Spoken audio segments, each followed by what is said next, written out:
Será que tá faltando regra na nossa vida? Olá, seja bem-vindo ao canal Chave de Leitura. No vídeo de hoje eu vou conversar sobre o desaparecimento dos rituais, uma topologia do presente do filósofo coreano Byung-Chul Han, filósofo radicado na Alemanha. Eu tinha falado brevemente desse livro naquela minha lista de livros lidos e perguntei se vocês queriam resenha e algumas pessoas, eu acho que 3, falaram que queria. E aí eu decidi então fazer, porque acho que as discussões são interessantes. Eu já vou logo fazendo disclaimers que são 7 da manhã, esse é um livro difícil, ele fala de muita coisa. Eu estou aqui com o meu café, um mochaccino especificamente, para ver se eu dou uma acordada, né? Eu gravo cedo por causa do barulho da vizinhança, obras, essas coisas. É o horário que eu normalmente gravo, mas para esse vídeo aqui especificamente, eu acho que era melhor que eu estivesse mais acordada. Então tenham paciência. Também vou fazer o meu melhor para falar do que eu entendi do livro, tá? Porque aqui ele vai citar e se reportar a um monte de filósofos diferentes. Então, assim, não é muito fácil de sintetizar. Embora ele mesmo sintetize muito, já pro meu gosto, eu talvez não tenha o mesmo talento que ele, tá? Então, eu acho que a gente precisa fazer de cara alguns disclaimers antes de começar a falar desse livro, tá? O primeiro deles é que o Byung-Chul Han, ele vai falar, né, do desaparecimento dos rituais. A primeira página do livro, ele diz que ele não está falando desse desaparecimento num sentido nostálgico ou saudosista, mas que ele está identificando e diagnosticando esse desaparecimento como algo, um movimento que não nos emancipou necessariamente. E aí, nessa questão da emancipação, entram as outras duas coisas que são importantes de ser ditas antes de começar a comentar o livro, tá? A primeira delas é que o Byung-Chul Han está o tempo todo falando, criticando a sociedade do desempenho, que é essa sociedade onde a gente não para mais de trabalhar. A gente trabalha muito, a gente mesmo se cobra, a gente já não precisa de uma figura ou de um grupo social que nos coloque em coação para o trabalho, nós mesmos fazemos essa coação, e isso tem muito a ver com a visão que temos de nós mesmos como mais individualistas, como projetos a serem desenvolvidos, como empreendedores, e isso faz com que a gente se veja também muito como marca. Então a gente está o tempo todo se desenvolvendo, se autodesenvolvendo, ó, o que dá gravar 7 também, né? E se autopromovendo. Então a gente fica muito autocentrado, mais narcísicos e sem descanso. A gente acaba permitindo a cooptação de todo momento da nossa vida para o trabalho. É claro que isso se conjuga muito também com algo que ele fala bastante num outro livro dele. Esses dois livros estão resenhados aqui, tanto A Sociedade do Cansaço quanto No Enxame, Perspectivas do Digital. Eu vou deixar os links tanto nos cards quanto no box de informações para quem quiser assistir. Que é essa coisa de você ser um empreendedor de si mesmo na era digital, né? Nessa era digital dos smartphones, especificamente. Então, é a era digital dessa internet móvel, de uma qualidade já mais superior, bem superior que a da década de 90, e que fica na nossa mão, no nosso bolso. Então, a gente pode acessar o tempo inteiro, a gente pode trabalhar o tempo inteiro, dentro de casa, no banheiro, a qualquer momento. Além, então, desse trabalho infinito, o que a gente tem é também um certo desgaste emocional. Esse trabalho ininterrupto gera um dos problemas que o Byung-Chul Han diagnostica e também se coloca contra, isso também é importante porque ele vai falar nesse livro aqui, que é o burnout. Então, porque a gente não para de trabalhar, a gente entra em burnout. Mas ele vai falar também da depressão. Então ele vai dizer que esse autocentramento, essa atenção em si, esse foco no desenvolvimento de si o tempo inteiro, ele faz com que a gente viva um excesso de si. A nossa referência para o mundo sempre é nós mesmos. Nós estamos sempre nesse movimento narcísico. Ele vai falar um bocado disso também no Perspectivas do Digital, né, no Enxame. Então ele vai dizer que o que causa a depressão é o excesso de si. Quando eu fiz o vídeo sobre a Sociedade do Cansaço, eu pedi às pessoas que eram da área, né, lidavam muito com depressão, como psicólogos, que se manifestassem, se achassem que o Byung-Chul Han estava errado. E, assim, essas pessoas não apareceram, talvez elas não tenham visto, né, as possíveis discordantes não tenham visto o meu vídeo. Mas eu deixo o convite aqui de novo, porque eu acho que as teorias do Chul Han, elas são muito boa discussão, elas são muito prementes, né, eu acho que são coisas sobre as quais a gente deveria, não por acaso eu tô lendo todos os livros dele praticamente, né, eu acho que ele fala coisas importantes, acho que ele faz diagnósticos importantes sobre a nossa época. E eu realmente tenho interesse em opiniões de pessoas que, porventura, tenham discordâncias dele, né? Que percebam coisas que talvez ele não esteja percebendo da maneira mais acurada, tá? Então eu acho que é importante fazer esses disclaimers, tá? Ele não tá sendo... Ele mesmo diz que não está sendo saudosista, ele está falando contra a sociedade do desempenho e ele está falando sobre a nossa relação com esses dois esgotamentos mentais, né? Seja esses dois sofrimentos mentais, né? Não sei se depressão é exatamente um esgotamento. O burnout e a depressão. E aí, então, a gente começa a entrar no livro que... Não sei se vai ser uma entrada muito fácil, mas tentaremos. Byung-Chul Han começa falando do ritual, né? Ele vai dizer que o ritual é um ato simbólico. E ele é um ato simbólico coletivo, ele é vivido coletivamente e ele envolve um reconhecimento entre as pessoas, né? Então o símbolo ele é compartilhado. Ele gera uma comunicação sem você precisar comunicar.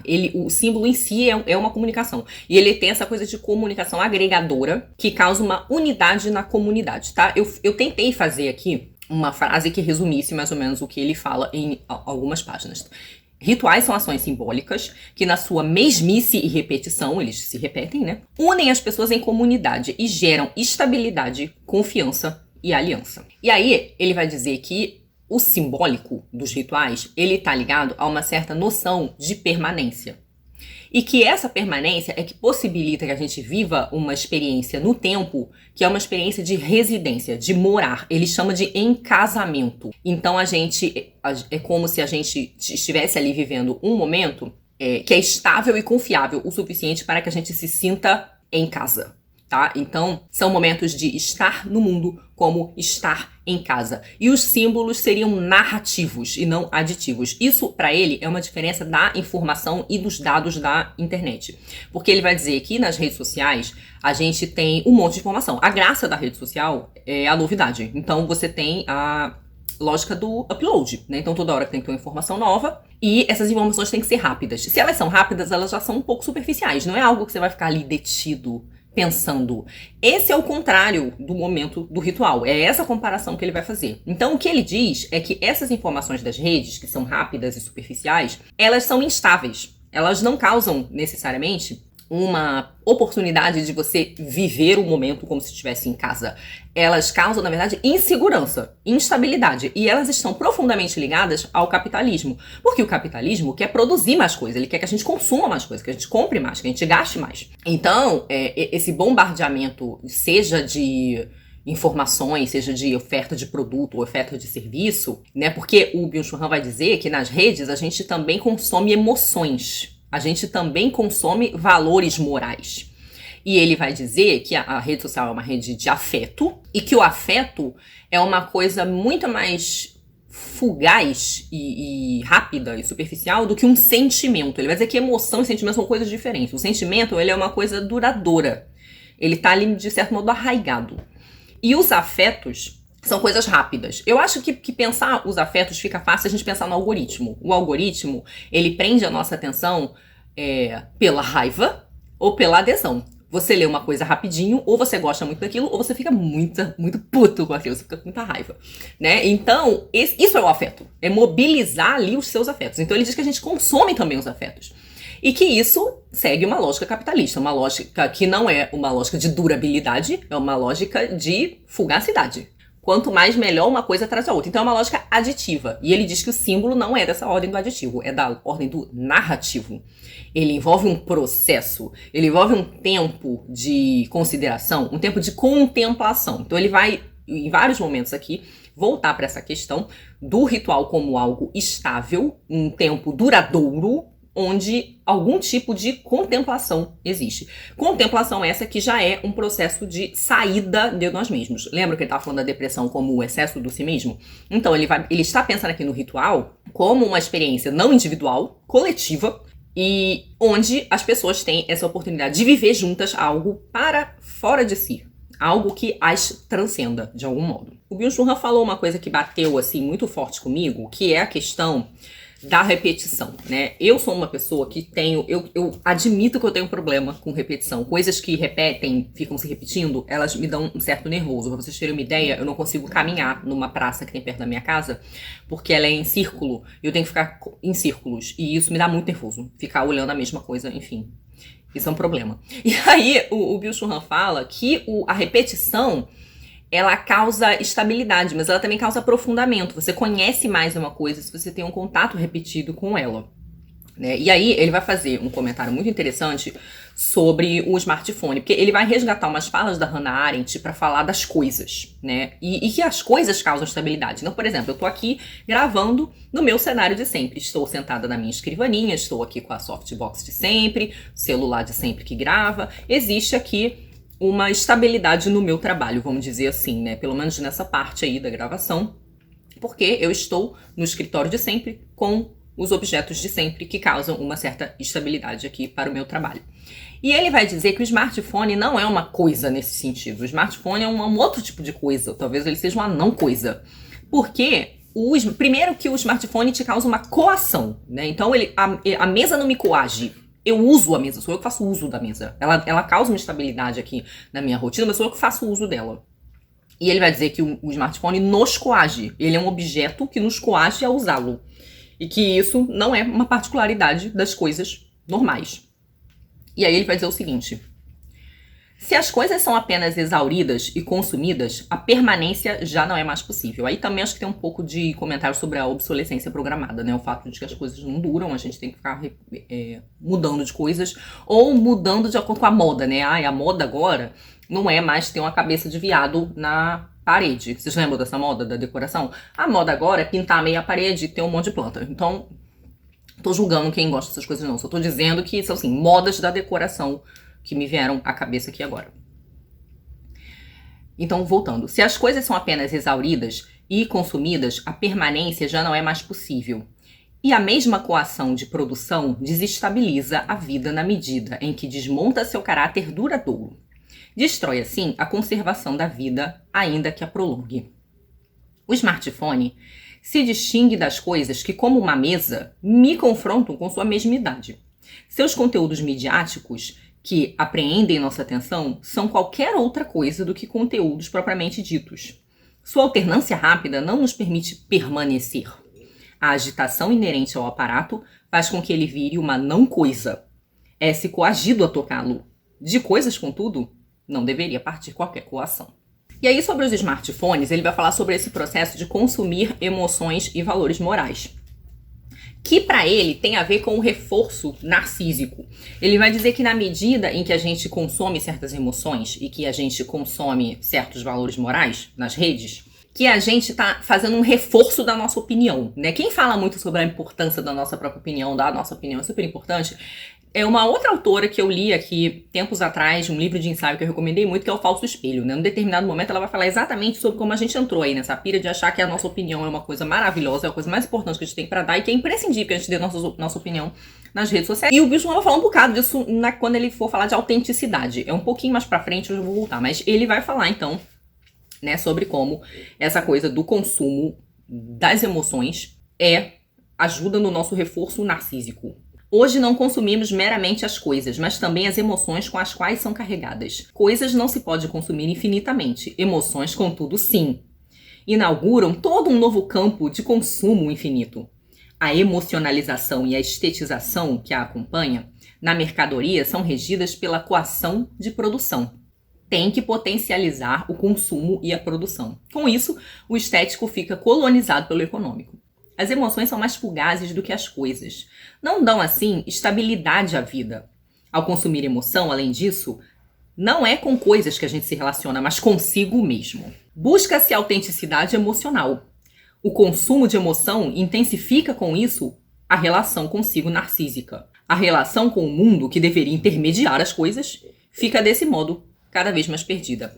Eu acho que essa parte aqui toca muito em mim também, porque essa coisa da autorreferencialidade, né, de indivíduos que já são, assim, individualistas demais, né, narcísicos demais. Então a nossa capacidade de se colocar no lugar do outro, de entender o lado do outro, fica muito prejudicada na medida em que a gente está ali só reforçando nossas opiniões e certas inclinações que a gente já tem com esse consumo das emoções nas redes, né? Sejam as emoções que nos revoltam, que nos causam repúdio, sejam as emoções que nos causam adesão, que a gente ama, né? Que a gente fica lá mandando coraçõezinhos e chamando pessoas de cristal precioso, fada sensata, nunca errou, coberto de razão, nunca vai passar frio, enfim, essas coisas. Essas adesões, às vezes, excessivamente entusiasmadas, né? E aí o Churran chega no ponto que eu acho que mais me tocou, porque é uma coisa que a gente vive muito. Acho que isso é um diagnóstico relativamente fácil até, né? Que tem a inquietação que eu joguei ali na frente do vídeo, que tá faltando regra da nossa vida, né? Então, o que o Churran vai falar é que nós viramos pessoas na contemporaneidade, né? Grupos que tem horror ao formalismo, né? A gente vê regras e formalismo como coisas rituais, como coisas retrógradas, né, como coisas vazias de sentido, né, e que não tem muita conexão com o que nós queremos, enfim. É muito fácil, quando você entende um pouco sobre história do Japão e cultura do Japão, isso fica muito claro. Porque os japoneses foram, durante muito tempo, uma sociedade regida por rituais. E o coletivo tinha muito mais importância, né? Então tem essa noção de uma certa convenção, de uma certa polidez social, de certas regras sociais, em que o que um faz mancha a visão de todo um grupo, né? Então, todo o processo dos japoneses, assim, de ir abandonando essa cultura mais coletiva e ritualística para uma cultura mais individualista, uma cultura mais parecida com a nossa, em que o indivíduo tem importância, o sujeito quer expressar seus desejos e tudo mais. E aí, gente, eu não tô querendo dizer que é ruim expressar seus desejos nem ter sua subjetividade, não. Isso novamente, eu tô no campo do diagnóstico aqui, junto com o Churran. Mas essa transição, ela é muito bem retratada em vários filmes japoneses, né? Tanto os filmes do Ozu, como Pai e Filha, Viagem a Tóquio, como os filmes de outros cineastas como Kaneto Shindo, em que eles vão exatamente mostrando essa transição de um desejo, esse conflito, na verdade, do desejo individual, quando a pessoa percebe que tem alguma coisa que ela precisa fazer sozinha, por ela mesma, e aquilo que ela precisa fazer como dever social coletivo, né? E nós, da modernidade para cá, somos pessoas absolutamente arrepiadas com a ideia de ritual, de formas. E aí tem essa passagem na página 17 que é muito interessante. Ritual se tornou uma palavra escabrosa, uma expressão para o conformismo vazio. Somos testemunhas de uma revolta geral contra todo tipo de formalismo, contra a forma em geral. O desaparecimento dos símbolos remete à atomização crescente da sociedade. Ao mesmo tempo, a sociedade se torna narcísica. O processo de internalização narcísico desenvolve uma hostilidade à forma. Formas objetivas são condenadas em prol de estados subjetivos. Rituais não se prestam à interioridade narcísica. E aí o Churran vai começar a falar de questões, comentar momentos em que o ritual era executado e em que o ritual vai dando espaço à autenticidade, o que ele vai chamar de coação da autenticidade. Ele vai falar, por exemplo, da religião. O Churran vai falar um bocado de religião aqui, porque tem muito formalismo, muito ritual nas próprias, né, religiões, nos rituais religiosos. Então ele vai dizer que a religião, ela tem vários passos, ela tem um zelo, né? Além de ela ser um exercício de atenção para fora de si, em geral, as religiões envolvem ações que as pessoas fazem coletivamente, não individualmente, e que elas fazem para algo que as transcende, algo que elas julgam que é mais verdadeiro e mais importante do que elas. Então, seja nas religiões monoteístas, em relação a um Deus, que você vai lá para louvar e adorar, enfim, e prestar também seus sacrifícios, né, a ele. O sacrifício no monoteísmo tem outras maneiras de serem feitas, mas enfim, existe também. Como nas outras religiões mais de origem talvez mais pagãs, onde se faz de fato um sacrifício, ou onde se compromete com as entidades, né? Em várias religiões, e aqui eu estou pensando, por exemplo, no kardecismo, na Umbanda e no Candomblé, existe um comprometimento com entidades e espíritos, existe uma relação com eles, existem certos rituaizinhos que são feitos, e existe toda uma estética da coisa. Não é um negócio que é feito assim, tipo, num salão de festa, sabe? É uma coisa que é feita. Existe um ambiente para aquilo, esse ambiente tem que ser decorado de determinada maneira, ele tem que ter Nossa, tô gaguejando muito hoje, não acordei direito. Tem que ter determinados vasos, determinadas plantas, uma certa disposição, uma disposição simbólica, né? Eu que fui criada no catolicismo, eu tenho referências mais próximas. Então, por exemplo, dentro de uma igreja católica, o altar tem uma mesa, essa é a mesa do sacrifício, né? E existem símbolos, tudo é simbólico, né? Então existem os símbolos ligados aos papéis de Cristo, né? Então quando o padre está falando no evangelho, em pé, ele está assumindo ali o símbolo do Cristo mestre, o Cristo que ensina. Quando ele está sentado no trono, lá no fundo do altar, ele está ali o Cristo Pantocrator, né? O Cristo imperador. Quando ele tá ali na mesa, fazendo o sacrifício, ele é o Cristo sacerdote. Tem todos esses símbolos, né? Então, quando você sacode lá o turíbulo com o incenso, aquela fumaça sobe, aquilo é o símbolo da fumaça levando as orações para Deus. Então, existe toda a narrativa. As pessoas sabem o que aqueles símbolos significam. Eu acho que esse exemplo da igreja foi ótimo para entender mais ou menos o que o Chunha tá falando aqui. Os símbolos são narrativos, eles contam uma historinha e eles são compartilhados. Eles não precisam ser explicados ali, as pessoas já sabem o que significa aquelas coisas, né? Elas estão ali meio que compartilhando e elas estão todas voltadas para aquele ato que não é para elas, né? Então, assim, fazer sacrifício não é para elas, aquilo ali é meio que feito para uma divindade que elas julgam mais importante do que elas mesmas. Então tem essa coisa do zelo, do cuidado e da atenção, que é o que Byung-Chul Han tá falando aqui, que a gente foi perdendo. E aí quando ele começa a falar da autenticidade, e sobre esses rituais compartilhados, ele vai dizer: rituais criam uma comunidade de ressonância, capaz de um acorde, de um ritmo comum. Sem ressonância, a gente ecoa a si mesmo e se isola para si. O narcisismo crescente impede a experiência de ressonância. A ressonância não é um eco de si mesmo. A ela é inerente a dimensão do outro. Significa acorde. A depressão se origina no ponto zero da ressonância. A crise atual da comunidade é uma crise de ressonância. A comunicação digital consiste de câmeras de eco nas quais, antes do que nada, se ouve apenas a si mesmo falando. Likes, friends e followers não formam corpos de ressonância, apenas aprofundam o eco de si mesmo. Eu acho esse diagnóstico dele aí um pouco exagerado, porque eu acho que existem algumas ilhas perdidas nas redes sociais onde, de fato, se cria alguma ressonância, sim, tá? Não acho que seja total e completamente o tempo inteiro eco de si mesmo, não. Inclusive porque hoje, né, se a gente for pensar na rede social hoje, a rede social hoje, ela de fato dificulta a ressonância, não tanto pelo eco de si mesmo, mas porque ela quer te forçar a trabalhar e a pagar publicidade, enfim, a gastar dinheiro com a sua própria divulgação. Então a gente hoje está perdendo muita ressonância por estar ficando invisível, né? Por causa dos algoritmos que querem que a gente pague para aparecer. Mas eu acho que em vários momentos houve sim algumas ilhas de ressonância, pessoas que se juntaram com um objetivo comum, normalmente é um objetivo para fora delas, né? Então você pode pensar que enfim, de repente uma causa antirracista, né, ou algum projeto que seja um projeto muito bom, né, um projeto que seja um bem coletivo, né, as pessoas se empenham naquilo ali, né, e na defesa de alguém que foi vitimado, enfim. Então eu acho que em alguns momentos há, sim, essa ilha de ressonância. Eu acho que no nosso próprio mundo aqui dos livros, da discussão dos livros, eu vejo algumas ilhas de ressonância, de pessoas que se juntam por determinados interesses, coisas que elas acham muito interessantes e que eu não acho que elas só acham interessantes porque são reforços de si mesmo. Eu, por exemplo, aqui reuni uma pequena comunidade de fãs da Helena Ferrante, né? A gente leu a Ferrante, né, separadamente, e agora tá lendo as indicações da Ferrante.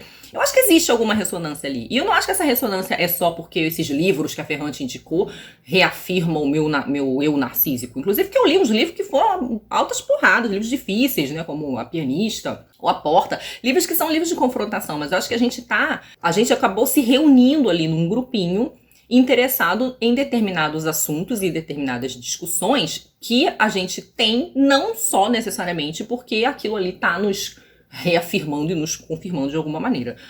Posso ser ingênua, mas assim acredito eu, tá? Mas aí então ele começa a entrar na questão da autenticidade. Deixa eu beber um pouco de café aqui antes que ele esfrie. Em seguida, então, o Byung-Chul Han começa a falar dessa questão da autenticidade, né, como uma coação da autenticidade. E aí ele vai dizer que as pessoas, elas vão achando tão importante ser autênticas que elas vão gradativamente abandonando aquele zelo social, né, aquele cuidado social, aquele decoro, vamos dizer assim. E que isso vai gerando uma série de comportamentos grosseiros mesmo. Então as pessoas ficariam grosseiras, inconvenientes, sincericidas, começam a perder um pouco a generosidade, porque elas passam a ser a referência de tudo. Elas não conseguem mais analisar as situações se colocando no lugar do outro, ou pensando nas dificuldades do outro. É sempre o eu primeiro, o que eu preciso, né, ou quais são as minhas necessidades. Na página 39, por exemplo, ele diz: em nome da autenticidade ou genuinidade, descarta-se hoje a bela aparência e os gestos rituais como coisas extrínsecas. Mas essa genuinidade não é outra coisa do que grosseria e barbárie. O culto narcísico da autenticidade é corresponsável pelo embrutecimento crescente da sociedade. Então ele acha que as pessoas vão ficando cada vez mais grosseiras. E aí ele começa a falar sobre como atos polidos afetam no nosso espiritual, no nosso emocional, né? De certo modo, eu lembrei... Sabe quando a pessoa fala que a gente arruma a casa, ajuda a gente a arrumar a nossa cabeça, os nossos pensamentos? Por outro lado, eu também lembrei um pouco desse movimento à la Jordan Peterson, arrume a sua cama e mantenha a coluna ereta, né? Então, essa coisa de como coisas que você faz externamente, de certo modo, refletem dentro de você, né? Então... Na página 40, por exemplo, ele diz: gestos rituais da polidez têm, assim, consequências mentais. A bela aparência cria uma alma bela e não o contrário. Os gestos da polidez têm grande poder sobre nossos pensamentos e ajudam tanto contra o mau humor quanto contra a dor de estômago, caso se faça mímica de amabilidade, benevolência e alegria. Os movimentos necessários para tanto, a reverência, a inclinação e o riso, causam com efeito um bem que é impossível que causem os movimentos que lhe são opostos da ira, desconfiança e tristeza. É por isso que eventos sociais são bem-quistos, oferecem a oportunidade de mimetizar a felicidade, e essa comédia nos cura com certeza da tragédia, o que não é pouco. Eu achei interessante ele falar isso dos eventos sociais. Eu sou uma pessoa bem introspectiva, né? Eu sou uma pessoa com certa resistência a evento social. Mas, por exemplo, quando eu encontro alguns amigos, poucos amigos, ou a gente sai pra almoçar, ou sai pra tomar um café, isso de fato melhora o meu dia. Eu não sei se tem exatamente a ver com o que ele tá falando aqui, mas essa coisa, por exemplo, que ele fala de ritual, que faz você se sentir bem, há algum tempo já, há alguns anos, eu não sou uma pessoa que sou particularmente fã de arrumação de casa, não. Sabe aquela pessoa que ama tudo arrumado, tudo limpo? Eu arrumo e limpo porque é necessidade. Não é uma coisa que eu sou... Não sou a Mônica Geller do Friends, definitivamente. Mas eu reparei que o trabalho físico me acalma se eu não tô bem, se eu tô com cabeça agitada, preocupada com alguma coisa, triste. Que por mais que eu preferisse estar sentada no sofá lendo um livrinho, se eu estou fazendo faxina, se eu estou fazendo comida, eu percebo muito isso quando eu estou fazendo comida, que é uma coisa que eu faço com bastante frequência. Aquilo é terapêutico pra mim. Então é uma coisa que eu não faço por mim, assim, num sentido de que porque vai me dar alegria, eu faço porque é algo que tem que fazer, né? Viver numa casa limpa e arrumada é o mínimo. Ou me alimentar. Mas é algo da necessidade, né? E é algo da rotina, né? Alguém tem que fazer aquilo todo dia.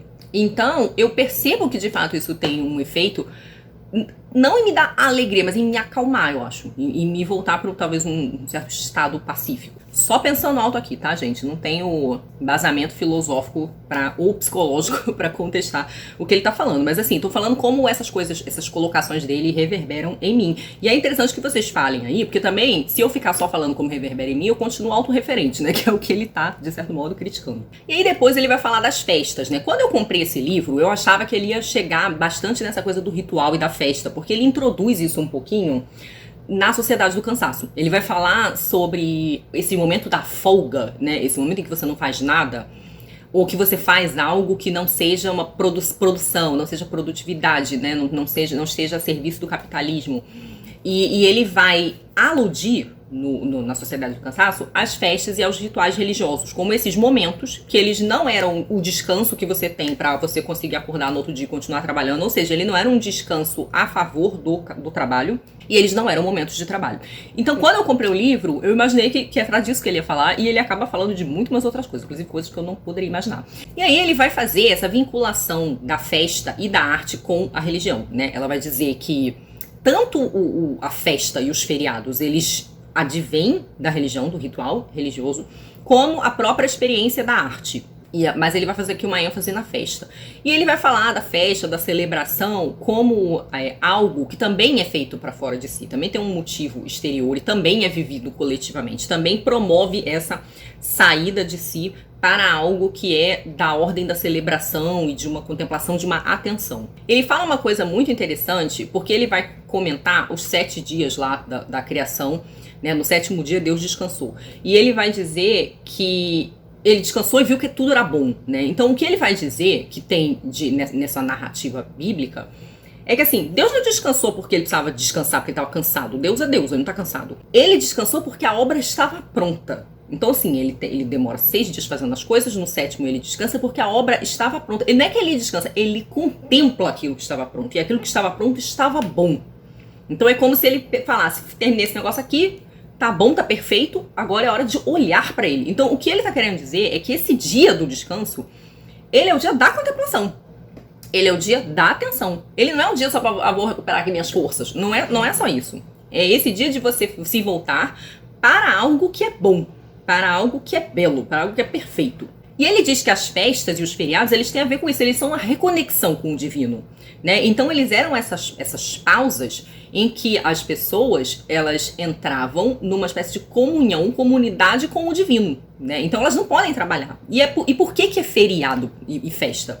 Porque é sagrado. Se é sagrado, não é profano. E o que ele está querendo dizer é assim, tem essa diferença. O sagrado é aquilo que é separado para o divino, que é diferente do profano. O profano é aquilo que tem a ver com os dias do trabalho, né? Tem a ver com o cotidiano rotineiro do trabalho.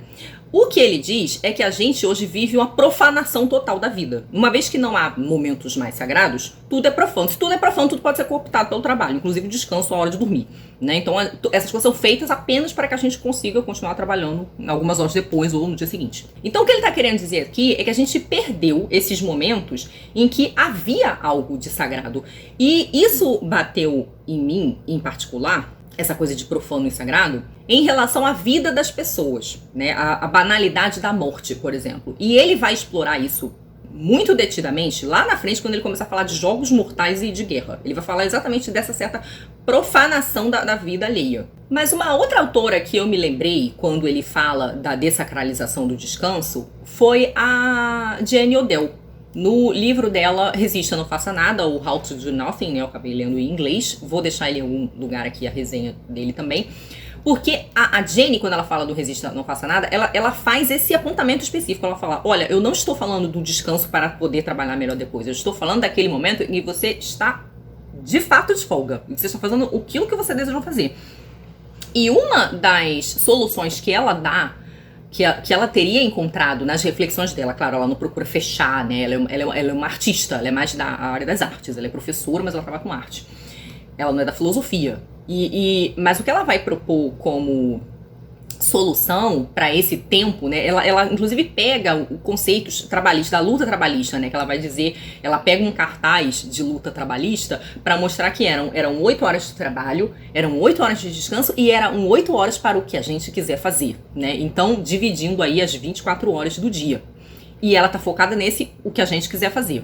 E a proposta dela é exatamente que a gente saia das redes, onde eventualmente a gente vai ficar lidando com nós mesmos como se fôssemos marcas, nos autodesenvolvendo, nos autopromovendo, e que a gente vá fazer alguma coisa fora. Então ela fica, vai andar na sua praça, vai encontrar pessoas na praça onde você vive, vai fazer uma caminhada, ela faz observação de pássaros, então ela descreve vários momentos em que ela interage com pássaros da região dela, como ela faz amizade com alguns corvos perto da casa dela. Muito do cuidado com outras pessoas e do cuidado com o mundo se perde porque a gente se enclausura numa vida individual, fechada e virtualizada, né? Vivendo pelas redes sociais.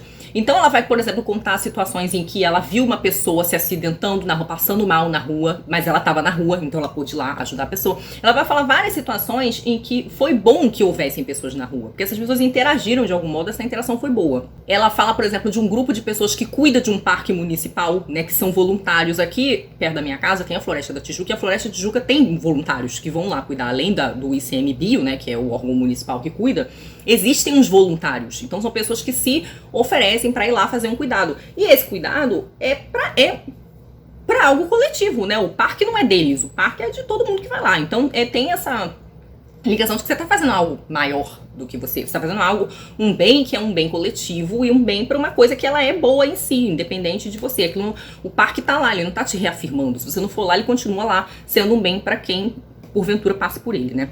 E aí, na página 66, o Byung-Chul Han fala assim, a respeito disso, né? Se o descanso for aproximado, como hoje, da recuperação do trabalho desse tipo, então perde sua mais-valia ontológica.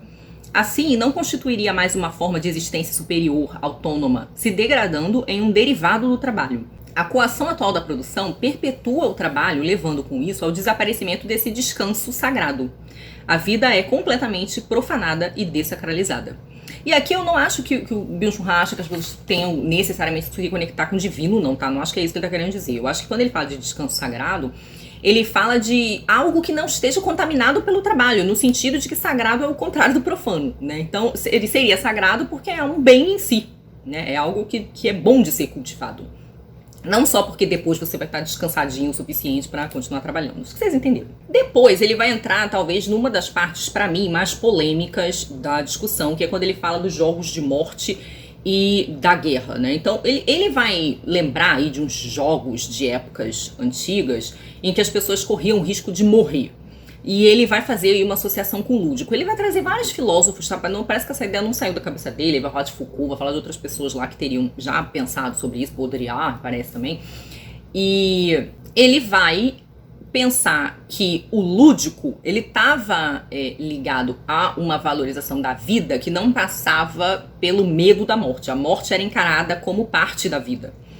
E o Chul Han, já na Sociedade do Cansaço, ele fala sobre o que ele chama do morto-vivo, né? Que ele diz que a gente vive numa época, de uma cultura, que tem horror à morte. Então a gente fica aproveitando de todas as tecnologias que a gente tem para se manter saudável e estender a vida. Mas ele diz que a gente entra numa piração de que parece que a gente não vive mais como seres humanos. E eu acho que ele está pensando muito nesses momentos de celebração, momentos especiais.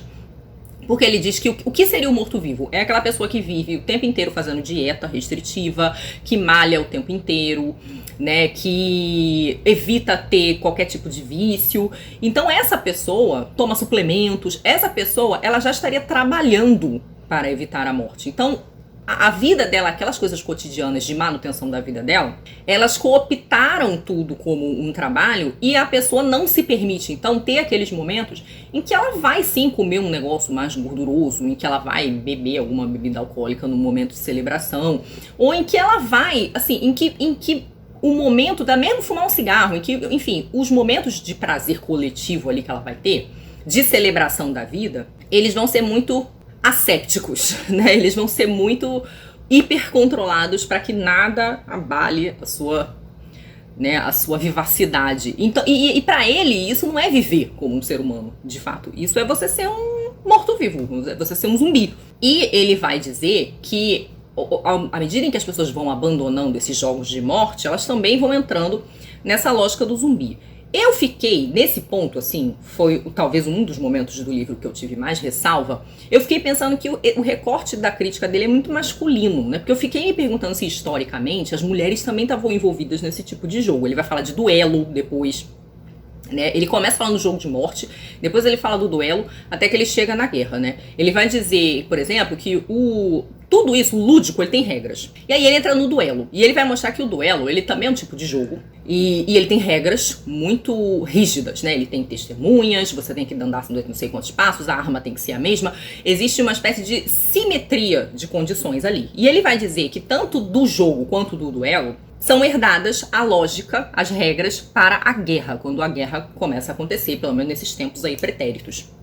Que precisa haver uma certa simetria de condições, que isso demonstra um respeito de um oponente com o outro e condições mais ou menos equilibradas, nem sempre completamente equilibradas, mas mais ou menos equilibradas de condições da disputa ali, né? Então é a guerra também como jogo e um certo amor às regras, né? É aqui como é que ele começa a intensificar essa questão do amor às regras, né? De uma paixão. Ele não fala nem amor, ele fala a paixão pelas regras.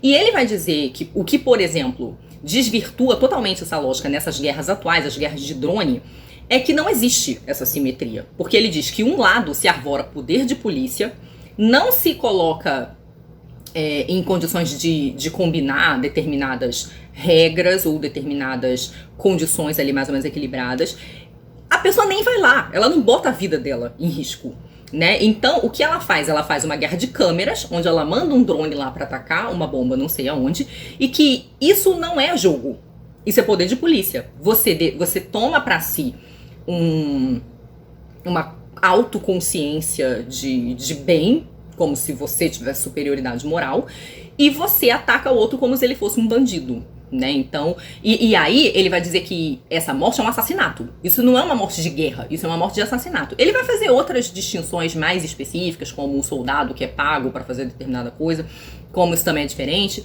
Mas basicamente ele vai dizer que essa assimetria, ela é antiética, né? Então ela perde-se algo aí da beleza formal do jogo, né? Então uma guerra de drone não é uma guerra de jogo, ela é uma violência, um assassinato antiético. Na página 120, por exemplo, ele vai dizer: a assimetria do meio de aniquilação induz seu possuidor a uma outra avaliação do opositor, ela o degrada em criminoso.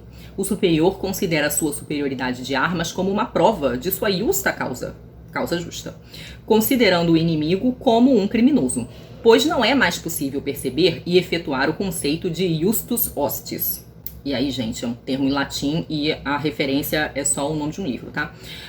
O meio é, portanto, a mensagem. A superioridade técnica vira superioridade moral. Mais adiante, na página 121, ele vai dizer: a guerra de drones pratica o auge da simetria. A guerra de drones suspende completamente a reciprocidade, a relação dual, constitutiva da guerra como batalha ritual de dois lados. O agressor exime-se totalmente de ser visto e a tela não é presencial. Tem essa coisa de ser visto, ele vai falar da caça também. Ele vai falar que a caça, tradicionalmente, então você vai caçar um cervo, que o caçador espera que a caça veja que está sendo mirada, né? Então, em teste, você não ataca pelas costas. Ela precisa perceber que ela está sendo mirada. Não sei até onde isso realmente procede, não, mas enfim, isso é o que ele diz. E aí depois ele vai trazer essa paixão das regras para outros campos, né? Ele vai falar da cerimônia do chá dos japoneses, ele vai falar da arrumação dos embrulhos japoneses, quando aquelas dobraduras que se faz, e vai falar da poesia, né? Quando ele começa a falar da cerimônia do chá, ele vai falar que a cerimônia do chá é composta por uma série de regrinhas e que a cerimônia do chá é uma cerimônia de silêncio, esvazia o desejo, né? E como cerimônia do silêncio, ela é uma cerimônia de ausência. Ela é uma cerimônia de esquecimento de si. Então ele diz que são regras, essas regras são meio vazias mesmo. Você tem que fazer certas coisas pela estética da coisa. Porque é bonito, né? É um ritual ligado a algo estético e que não tem nenhuma significação para si mesmo. Você faz aquilo para fora. E isso, eu fiquei pensando que a cerimônia do chá ela tem algo de meditação, né? Então, porque a meditação, ela é uma experiência de atenção, mas ela é uma experiência de não controle, né? Então você observa os pensamentos passando na sua cabeça não vai parar de pensar, né? Mas você não se agarra a um pensamento. É como você tenta, é uma tentativa de desapego do pensamento. Então os pensamentos vão vindo e você vai deixando eles passarem. Você não engata em um e vai e segue pensando, né? Então seria uma tentativa de chegar nesse ponto em que você tem uma atenção. Mas é uma atenção não manipuladora, né? Uma atenção meio passiva. Você fica ali, os pensamentos vão ficar vindo na sua cabeça, porque é isso que ela faz, né? Não tem outro jeito mesmo. Mas você procura não se agarrar a eles, né? Só deixar eles irem passando. Quem pratica a meditação sabe do que eu tô falando. Sei que pode parecer muito difícil isso. Não é impossível, não. Difícil é, sim, mas impossível não é, não. E eu fiquei pensando que a cerimônia de chá, ela tem um pouco a ver com isso. Porque ela é aquele ritual mais físico, nesse caso, né? Em que você tá prestando atenção numa coisa. Ela tem, né, momentos, protocolos ali a serem seguidos. Mas você não pode mudar, né? E se a gente mudar aqui a ordem das coisas? Não pode mudar. Você tem que só seguir aquilo ali. Então é um esquecimento de si, né? Quando ele fala dos embrulhos, ele vai dizer que os embrulhos japoneses, eles também são esse estético pelo estético. Também é uma saída de si. Porque não interessa o que tá dentro. Pode não ter nada dentro. O que interessa é o embrulho. O embrulho ser bonito. Então, o que o Shunhan fala é que o embrulho japonês, ele desmonta a lógica da mercadoria. Porque não interessa o que tá dentro. O que interessa é o invólucro. O invólucro é mais importante, né? Então é a forma que é mais importante. E aí ele vai conectar essa coisa do invólucro ser mais importante com a poesia, né? Ele parte do comentário do embrulho para falar da poesia, para dizer que a poesia é uma cerimônia mágica da linguagem. Porque o mais importante na poesia não é o que você está dizendo, não é uma comunicação. Ele está o tempo inteiro aqui opondo a comunicação de informações, a comunicação de notícias, a comunicação de dados, a transparência de dados, enfim, o dataísmo, né, no sentido de dados, de informações, com essa outra experiência que é mais narrativa, que é mais velada, que é mais processual, mas que também tem um trabalho externo, um trabalho de como é dito ali, o enigmático, né? Eu não me lembro, eu acho que não é nesse livro, eu acho que é no outro, na Salvação do Belo, que ele vai falar que é claro que as línguas, que os textos religiosos, que os textos hebraicos, judaicos, cristãos, enfim, os textos das pitonisas, eles sejam enigmáticos, porque ele vai fazer uma oposição entre o erótico e o pornográfico.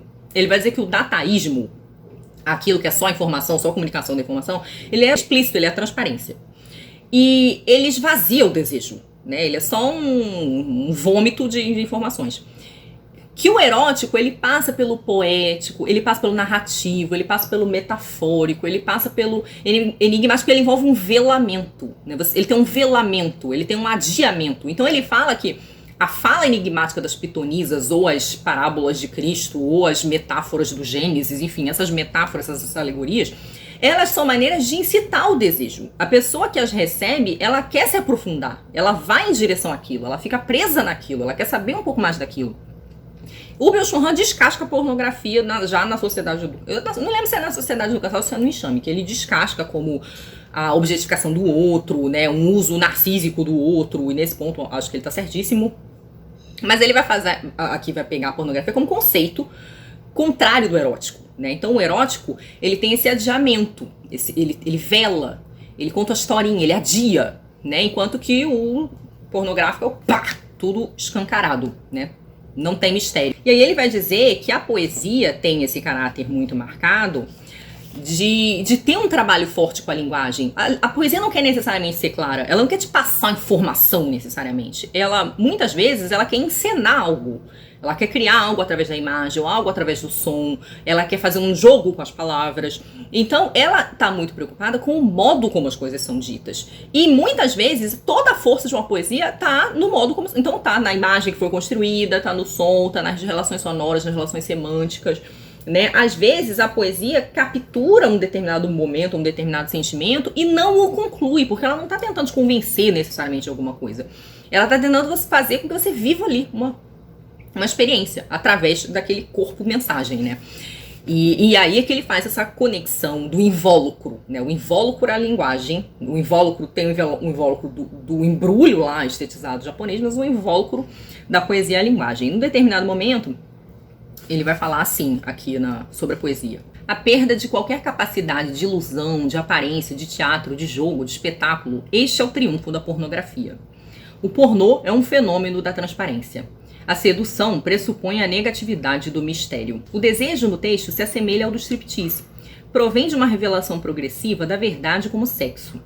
E nesse ínterim já não lemos mais poesia. Em oposição aos enredos policialescos amados hoje em dia por todos, não contém uma verdade final. Poesias jogam com a falta de nitidez, de definição clara. Não permitem uma leitura pornográfica, uma nitidez pornográfica.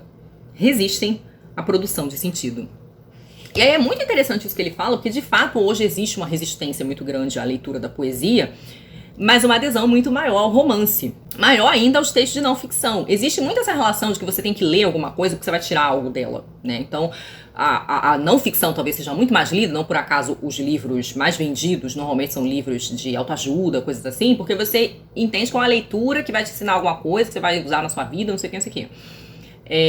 Do mesmo modo, quando você lê um romance, você quer que ele saia de um ponto X e vá para outro, que haja uma conclusão, que haja um arco, né, que haja uma evolução de personagem, enfim.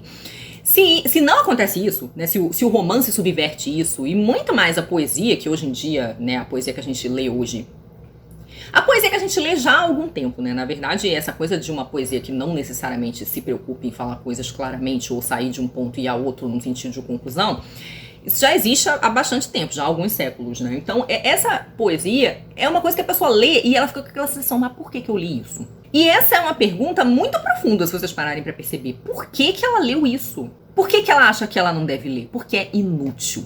Então é aquela coisa do tipo, por que que eu vou ler sobre uma experiência X de determinada emoção, ou de determinado insight, de determinado sentimento, que a pessoa burilou ali numa determinada forma? Por que eu vou fazer isso?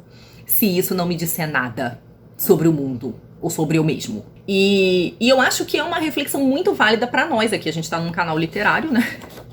De uma pessoa que escreve poesia, inclusive, uma pessoa que lê muita poesia. Eu acho que sim, tem muita relevância isso que ele tá falando, né? Essa coisa de que o poema, ele quebra com essa lógica. Eu acho que a literatura, de modo geral, ela já tem um potencial muito grande de romper com essa lógica produtivista, né? Ler já é exercer um momento de atenção muito profundo. Já é um momento em que você se dedica para algo fora de si, né? Você joga uma atenção muito grande numa história que não é sua, né? É claro que um leitor muito narcísico, muito autocentrado, talvez ele leia mal. Por quê? Porque talvez aquilo que é muito diverso dele, ele não entenda, então ele julgue, isso é sem sentido, isso é inverossímil, porque eu não faria isso, não pensaria isso, logo não faz sentido. Ou ele leia parcialmente. Ele só puxe pra ele aquilo que o reitera, de algum modo. E aí descarta todo o outro lado do livro que talvez não fizesse isso, né? Mas o texto, como muito bem diz a Marta Nussbaum, eu trouxe algumas autoras aqui para dizer de pessoas que eu lembrei ao longo dessa leitura, né? Eu tô aqui com um livro dela, que é o Sem Fins Lucrativos, que tem como subtítulo Porque a Democracia Precisa das Humanidades. Isso aqui é uma série de artigos onde ela defende as humanidades, o estudo das humanidades, para que a gente mantenha uma valorização dos sistemas democráticos. Dentre as humanidades, a Marta Nussbaum defende, em particular, a literatura. Talvez não aqui na ênfase desse livro especificamente, mas ela tem um livro, até maior do que esse, todo dedicado à literatura, onde ela vai falar como a literatura permite a experiência da empatia. Ela permite até um certo autoconhecimento, na medida em que a gente percebe, através da leitura, nossas preferências, né, o tipo de coisa que a gente gosta de ler, como é que a gente se sente, mas ela permite se colocar no lugar do outro, viver vidas outras, né, ter essa janela para um mundo que a gente não teria, porque na nossa vida não dá tempo, né, de viver todas as experiências. E ela diz que isso é muito importante para você pensar no respeito à alteridade, à vida do outro, né? Se colocar numa situação, numa postura de respeito e defesa pela dignidade do outro. Então eu não acho que o romance seja por si só ruim, mas já existe, claro, toda uma linha de leitores, uma gama muito grande, que não gosta, por exemplo, de romances experimentais, né? Que já acha Virginia Woolf, James Joyce, autores que propõem uma exploração maior da linguagem, modos diferentes de contar. A própria Clarice Lispector, que traz um brainstorm muito filosófico e psicanalítico para o texto, ainda que ela mesma rejeitasse um pouco essa filiação necessariamente, acho que filosófica, pelo menos de maneira direta.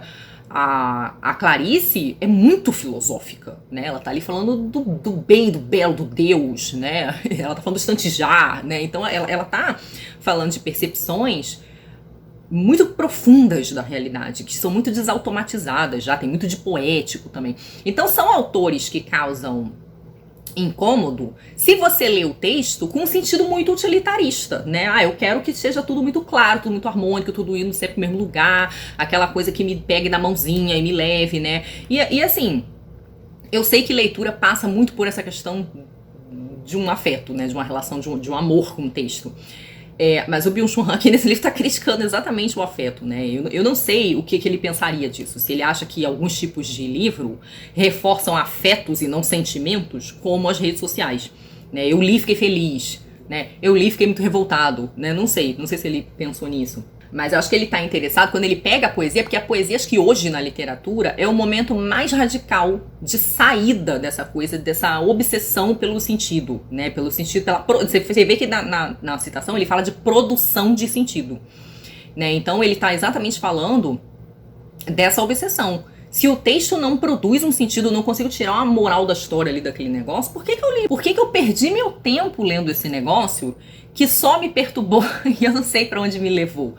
Né? E eu acho que tem um pouco também dessa valorização desse tipo de experiência, a experiência que chacoalha, porque ela é a experiência que tira você de si mesmo. Toda experiência de incômodo tira você um pouco de si mesmo. Ela não te reafirma, ela te desafia. E quando ela te desafia, ela te obriga a olhar para uma outra religião, para uma outra situação, né? O que eu pensei quando eu falei religião? Não sei. Enfim, ele te obriga a olhar para uma outra situação, para uma outra relação, para uma outra realidade. Eu acho que era a realidade que eu tava pensando. Eu preciso de mais café. Enfim. E aí tem uma frase que ele conclui assim, bombástica, né? Dizendo: o pornô destrói a sexualidade e o erótico de modo mais eficaz que a moral e a repressão. Caramba. Eu fiquei pensando aqui nesse caso, em pesquisas que eu tenho ouvido alguns especialistas falando, a maioria são especialistas da psicologia mesmo, tá?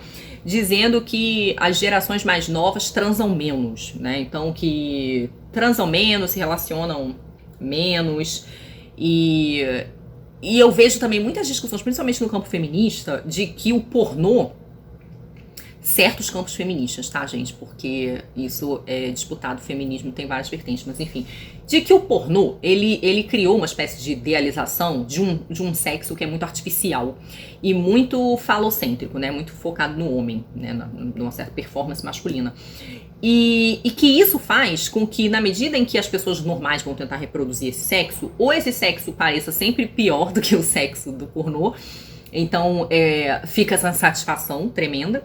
Como é um sexo muito específico, né, voltado para um órgão específico, uma pessoa específica, um gênero específico, e fica todo um outro gênero ali que não necessariamente compartilha dessas preferências. Então, que na verdade o pornô teria criado uma série de frustrações sexuais nas pessoas, porque o sexo nunca vai parecer tão bom quando ele parece no pornô, né? Então que esse conjunto de coisas teria feito com que as pessoas transassem menos. Eu conheço vários críticos do pornô. Eu, de certo modo, tendo a ser crítica do pornô. Não sou especialista disso, tá? Não posso dizer pra vocês que eu estudei a fundo esse assunto. Como intuição pessoal, eu tendo a concordar. E aí eu acho que quem quiser também opinar sobre isso, né? Falar, dar a sua opinião, especialmente se, né, for uma pessoa já mais estudada, acho que é super bem-vindo.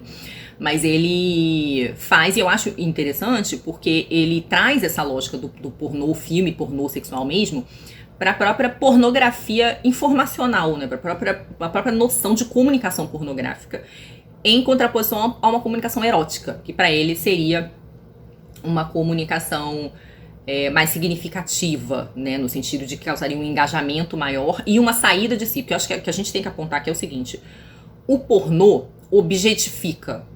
E nisso ele é utilizado como uma maneira de um sujeito usar o outro. Então ele objetifica o outro. E na medida em que ele usa o outro e não interage com o outro, ele não joga com o outro, ele destrói o lúdico entre um e outro, é um usando o outro, ele é um reforço narcísico novamente. E aí a gente tem que voltar lá para aquele disclaimer do início, em que ele tá falando que por que as pessoas ficam deprimidas? Porque elas só querem atender o seu eguinho carente ali, fazer tudo o que ele pede, o que ele grita, meus desejos, minhas vontades, minhas fomes, enfim. E aí, para isso, eu trouxe uma outra teórica que eu acho que fala um pouco dessa saída de si também, partindo, eu acho que de outra reflexão, que é a Iris Murdoch, uma filósofa irlandesa, nesse livro A Soberania do Bem. Eu não achei esse livro fácil, tá? Achei difícil, apesar dela ser dessa linha mais, eu acho, ligada a filosofia analítica, que é uma filosofia que o texto é muito claro, né, não é nada poético como a filosofia continental, né, que seria mais os outros países da Europa, né, não os de língua inglesa. Ela aqui está dialogando com outras pessoas, porque ela está respondendo outros autores e tal. Então, mas do que eu consegui entender, em vários momentos, inclusive, que ela fala isso de maneira muito incisiva, ela vai falar dessa saída de si um pouco, né? E aí ela vai falar... ela aqui tá pensando num bem ético, né? O nome do livro é Soberania do Bem, ela tá pensando numa postura ética. Como fazer o bem, né? É um livro de filosofia moral, né? Então, como a gente atinge esse bem, como a gente executa esse bem. Ela fala da literatura, até abrindo uma página aqui que ela tá falando disso, né? Tanto para a salvação individual quanto para a salvação coletiva da raça humana, a arte é sem dúvida mais importante que a filosofia. E a literatura é mais importante das artes. Porque ela tá exatamente falando dessa saída de si, né? Um momento de saída de si, um momento de contato com o outro. E tem um determinado momento aqui que ela fala que ela não vê com bons olhos o autodesenvolvimento, autoajuda, autoconhecimento, que ela acha que você perde tempo, né? Que na verdade você vai ficar ali preso no seu eguinho carente, numa espécie, numa coisa que vira um vício, e você não consegue sair daquilo, daquela minha alta necessidade, né? Meus direitos, minhas necessidades, meus anseios. E que quanto mais concentrado em si você fica, mais insatisfeito você fica e mais indiferente com o outro você fica também. Isso também me lembrou um pouco da Simone Weil. Ela tem uma frase famosa dela que é citada em todo canto, se eu não me engano tá naquele livro Espera de Deus, em que ela fala que a maior forma de gratidão, de generosidade que alguém pode ter com a outra é atenção. Esse texto que ela fala da atenção, se eu não me engano, ela tá falando sobre estudar. Né? Ela tá falando sobre como é importante você se dedicar muito ao estudo, porque qualquer atenção que você dê para outra coisa é um bem, tem tudo para gerar um bem muito grande. E aqui quando eu falo dessas coisas, né, que eu acho que elas fazem sentido, tá? Queria já deixar isso posto. E novamente, eu acho que isso faz sentido, especialmente quando eu penso na minha vida, né? Quando eu penso nas minhas situações de crise, eu percebo que quanto mais eu me jogo pra fora e me dedico a outra coisa, a um projeto, seja esse projeto aqui de literatura, inclusive esse projeto aqui me salvou de uma crise pós-eleições de 2018, eu fiquei 3 meses sem fazer nada lá, pensando em minha vida, o que faria. E de certo modo, foi voltar pra cá que me deu algum sentido. Porque nesses 3 meses em que eu não fazia nada, vocês ficavam me mandando mensagens, falando dos meus vídeos antigos, né? Falando que o vídeo ajudou, que você entendeu determinada coisa por causa do vídeo. E eu entendi a importância desse trabalho, nesse momento. Né? Um momento de muita impotência e desencanto. Então eu acho que quando você se dedica para outra coisa, né, seja um projeto, sejam outras pessoas, você se engaja no cuidado com outra pessoa, uma pessoa que está precisando, um amigo, um parente, alguém próximo, ou alguma causa, você se engaja em alguma causa, e que é importante aqui no Brasil, que não falta é causa, né, pra gente se engajar. E isso faz com que você se dessubjetive um pouco, né, para usar a palavra do Chun Han. Então você sai um pouco ali dos seus probleminhas, seus dileminhas e se volta para algo que é maior. E esse algo, ele te dá esse propósito, né? Então você consegue.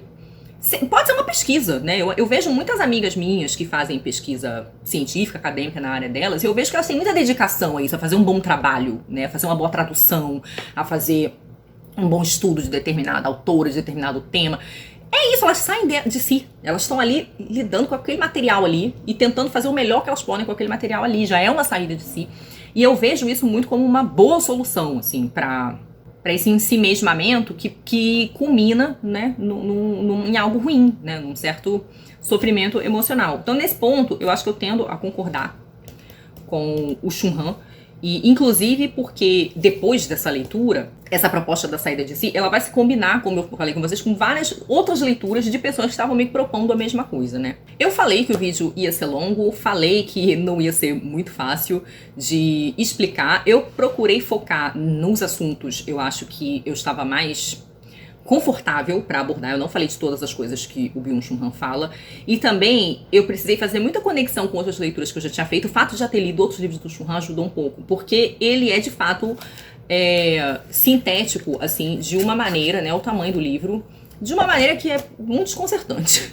Mas eu acho que as propostas que ele traz aqui podem gerar muita discussão. Eu realmente tenho muito interesse na opinião de psicólogos sobre esse diagnóstico da depressão como uma espécie de excesso do si mesmo.